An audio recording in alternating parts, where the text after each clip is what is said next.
Good afternoon, everyone. Some big changes are coming to Southeast Missouri State University following this week's Board of Governors meeting. Ellie Mueller is live in the studio with how the meeting will shape SEMO's future. Ellie? Jeff and Kathy, Southeast Missouri State University is moving fearlessly forward. That's the name of a new strategic plan that officials say will focus on workforce development. The plan also seeks to lure a medical school to the Cape Girardeau campus with an emphasis on rural health care.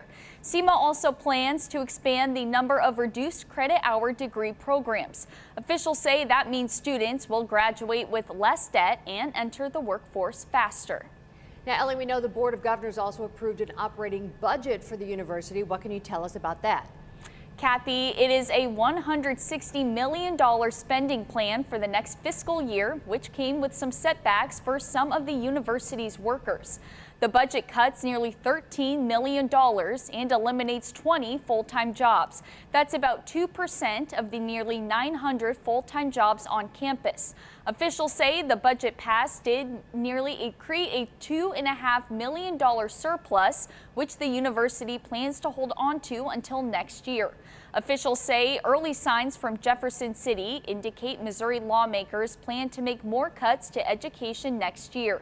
Those cuts could impact SEMO to the tune of about $5 million in 2028. Lastly, the Board of Governors voted to unanimously extend Dr. Hodgson's contract through June 30th of 2030. Board President Jim Limbaugh says he's pleased with the work Dr. Hodgson has done in his first year and has high hopes and expectations for him in the future. Kathy?